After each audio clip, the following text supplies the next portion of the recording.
discuss chapter number 19, which is known as subject and predicate. As we have already discussed in the last class, what is a sentence? A sentence is a group of words which combines to make a complete sense. Now, a sentence contains two parts. One is subject, one is predicate. So when we combine a subject with the predicate, it gives a complete sense, which is known as a sentence.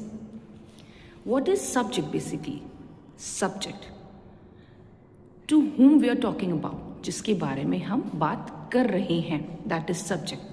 If I am talking about this diary, so this is a subject.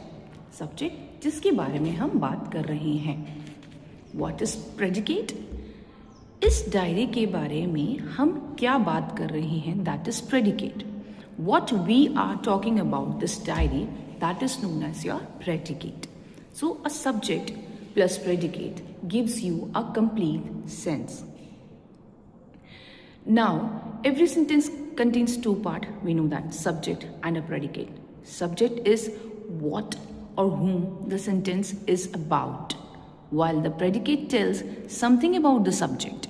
Which tells something about the subject is known as your predicate.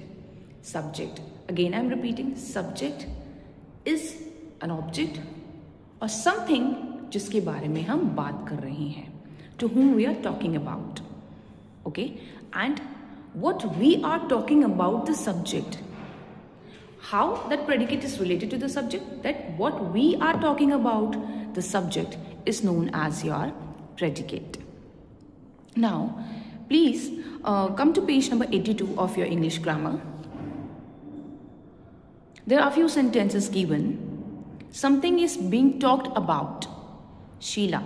So Sheila is the subject. We are talking about Sheila. In example 1, Sheila is the topper of the class. So, who is the topper of the class? Sheila. So Sheila is the subject here. And the matter what we are talking about Sheila is your predicate. That Sheila is the topper of the class. Now, is the topper of the class describes about the subject Sheila, and thus the predicate of the sentence is your is the topper of the class.